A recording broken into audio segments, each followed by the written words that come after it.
होनी चाहिए।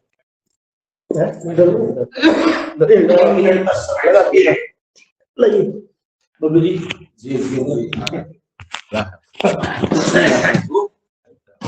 कुछ नहीं,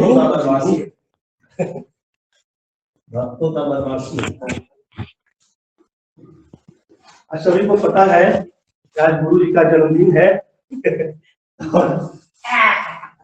तो और तो कुछ नहीं, हम लोग थोड़ा सा अभी कुछ कर लेते हैं और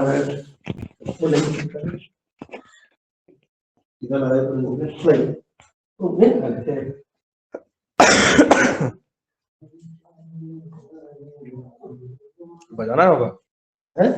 हाँ अभी रुको रुको रुको और रुक जाइए सबको।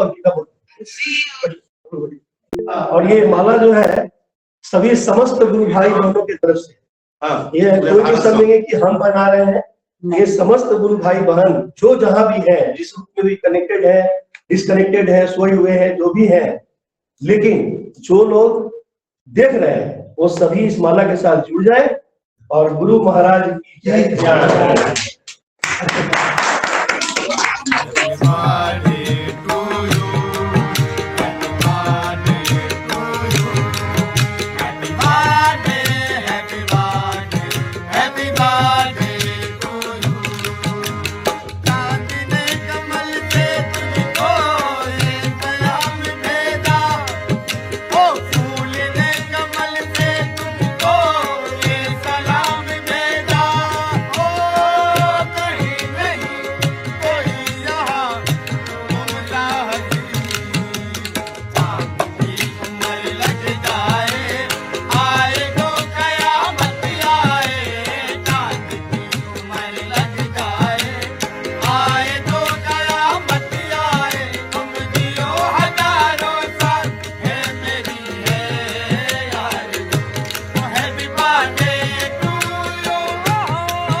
बोलिए गुरु महाराज की जय। अब आज का संदेश माला पढ़नी है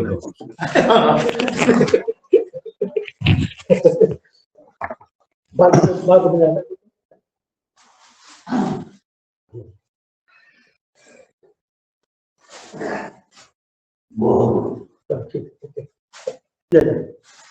संदेश ले लो भाई, ले लो, पहले तुम भी लोग ले लो। अभी बसंतोत्सव गुरुधाम से वापस आई हूँ। वहां का मनोरम वातावरण मन को प्रफुल्लित एवं एकाग्रचित करता है।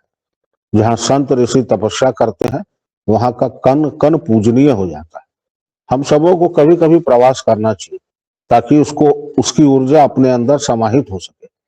संसार और परमार्थ दोनों गुरु कृपा के बिना संभव नहीं है।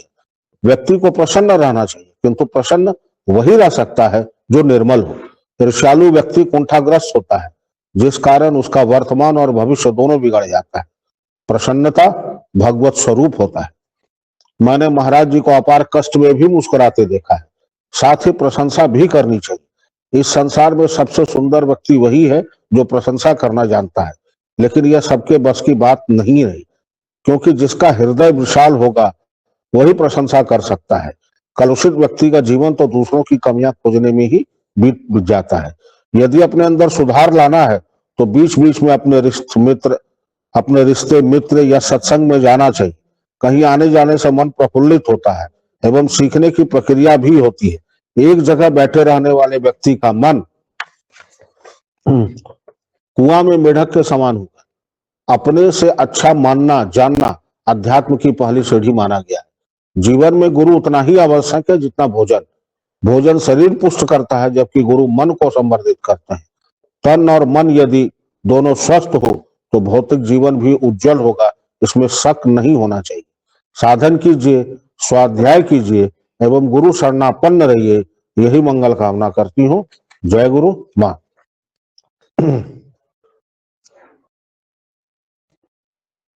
एक शहर में उस शहर का सबसे रईस व्यक्ति, सबसे बड़ा व्यक्ति, नामी गिरामी, सोने गया तो उसको नींद नहीं आ रही। करवट बदला, रूम में टहला, घर में टहला, फिर अपने लॉन में टहल रहा था। अचानक आया कि चलो थोड़ा लॉन्ग ड्राइव पे चलते हैं। वो गाड़ी लिया, निकल गया। तो रास्ते में देखा कि मंदिर है, हर शहर में गांव में मंदिर होता है। तो बोला कि यहीं बैठते हैं, थोड़ा देर भगवान का दरबार है, यहीं बैठते हैं। तो भगवान का पट तो 2:30 बज रहा था रात के, बंद था, लेकिन उसके चौखट पर एक आदमी मिला, वो बैठ के रो रहा था। उत्सुकता बस पूछ दिया कि भाई क्या हुआ? लेकिन कुछ नहीं, मेरी पत्नी बीमार है, डॉक्टर बोला है कि यदि कल सुबह तक पैसे का इंतजाम नहीं हुआ, ऑपरेशन नहीं हुआ, तो नहीं बचेगी। ये भाग के अपने गाड़ी में गया, एक बैग निकाला, उससे जितना पैसा था निकाल के उसको दिया और अपना विजिटिंग कार्ड दिया। तो जब उस विजिटिंग कार्ड उस व्यक्ति को दिया तो उसने लौटा दिया। बोला कि क्यों, आपको इससे भी, मेरे से भी किसी बड़े आदमी का परिचय है क्या? बोला कि मेरे पास उसका परिचय है जो उसने रात में 2:30 बजे आपको यहां भेज दिया। और ये सच्ची घटना है। कहने का तात्पर्य है कि हमारे पास गुरु हैं लेकिन विश्वास नहीं है, इसीलिए भटक रहा। ये जितने भी उत्सव होते हैं, ये होता है, ये उनकी महिमा के बखान करने का, महिमा को याद करने का है, क्योंकि इस महिमा के माध्यम से हम उनको, उनके शरण में जा सके, उनके निकट रह सके। जब मुसीबत में होते हैं हाय भगवान, हाय भगवान, लेकिन जब कुछ मिल जाता है तो मेरे वजह से मिला, आपकी वजह से या किसी के वजह से किसी को कुछ नहीं मिलता, आपके प्रारब्ध में था इसलिए आपको मिला। जितना जूता घिसना है, घिसवाना है, भगवान घिसवा के ही देंगे, क्योंकि बिना कुछ करवाए बैठ के तो कुछ नहीं मिलता। और जिसको बैठे बैठे पिताजी का मंच मिल जाता है वो टिकता नहीं है। आपका परिवार कितना ऊंचा था, कितना अच्छा था, मतलब ये नहीं है आप कितने अच्छे हैं, मतलब ये है आप अपने दादा के, दादी के, नाने के की संपत्ति को, माने उनका जो वैचारिक संपत्ति है, उनका भावनात्मक संपत्ति है, उसको लेके आप कितना आगे जा रहे हैं। और अगर आप नहीं आ रहे हैं तो आप इंसान रूप में जानवर से भी बदतर है। बहुत कड़ा शब्द बोल रहा हूं, आप इंसान रूप में जानवर से भी बदतर, आपकी कोई वैल्यू नहीं। हम लोग कहीं जाते हैं, निकलते नहीं है दरवाजा चौखट पार किए नहीं कि कमी गिनाना शुरू करते। अब उसके अपने को उसके जगह पर रख के देखिए, अगर वो हमारे यहाँ और बाहर निकलते ही बुराई शुरू कर दे, हम सुन लें तो कैसा लगेगा? तो कभी रिवर्स कंडीशन को हमेशा सोचना चाहिए। उसने जैसा उसका मन था, तो स्थिति थी, परिस्थिति थी, आपको सुविधाएं दी, आप उसकी प्रशंसा करते, आप उसकी प्रशंसा नहीं करते हैं, उसके माध्यम से भगवान की प्रशंसा करते हैं। भगवान को भी लगता है कि नहीं, ये हर परिस्थिति में खुश रह सकता है, इसको खुशी दो। पहले चलना पड़ेगा, भगवान के भरोसे मत बैठो। भगवान आपके भरोसे बैठा कि ये कुछ करे तो हम कुछ करें। द्रौपदी जब तक चारों ओर देखती रहे, भगवान दरवाजे पर खड़े। ये इस बात का प्रमाण है कि भगवान सीधा कुछ नहीं करेंगे बिना आपके प्रयास के। आपका प्रयास होगा तो जहां कमी रह जाएगा ना, उस कमी को वो पूरा कर दे। नहीं, इसने ईमानदारी से मेहनत की है।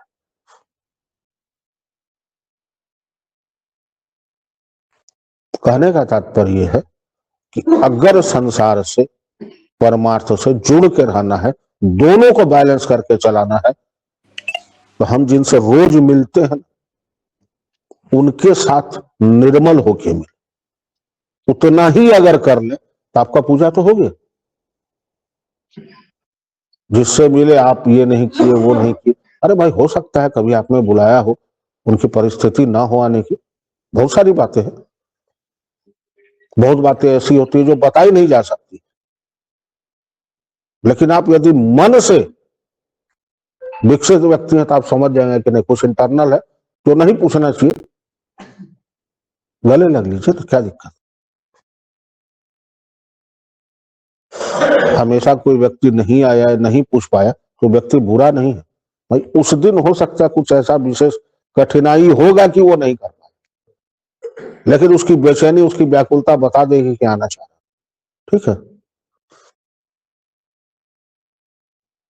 हम अपनी कमियां छिपाने के लिए दूसरों की कमियों का वर्णन करते हैं, हम किसी की कमी का वर्णन नहीं करते। मेरे अंदर क्या कमी है हम इसको देखें और अपना जो काम है वो कीजिए। बाकी दाढ़ी वाला जी जो मालिक बैठे हैं, इनसे बड़ा ताकतवर व्यक्ति संसार में कोई नहीं, घबराने की जरूरत नहीं है। रावण जैसा प्रकांड विद्वान, परम भक्त, परम ज्ञानी, उसके लेवल का कोई पंडित नहीं था। जिसने श्री राम को शिव जी की स्थापना में पंडित वही था, वो तो अहंकार के कारण बचा नहीं, तो बाकी कहां जाएंगे। लेकिन ये बात समझ में उन्हीं को आएगी जिनके अंदर थोड़ा भी विवेक है। और जो रास्ते से ही भटक गया वो तो कहां जाएगा, फिर कोई फर्क नहीं पड़ता। इसलिए मेरा सबसे एक ही विनती है भाई, उम्र बीत जा रहा है, साधन कीजिए और दूसरे का कमी नहीं, अपने कमी देखिए कि भाई हमसे कोई गलती ना।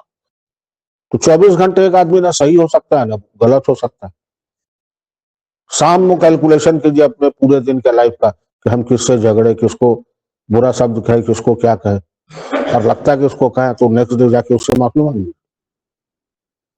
और अगर ये प्रक्रिया होगी तो आपका आध्यात्मिक जीवन थोड़े में ही बहुत आगे बढ़ेगा। आप सबका कल्याण हो। जय गुरु। सामने दे। अच्छा फोटो नहीं है, दृष्टि का माला तो ठीक। माला ठीक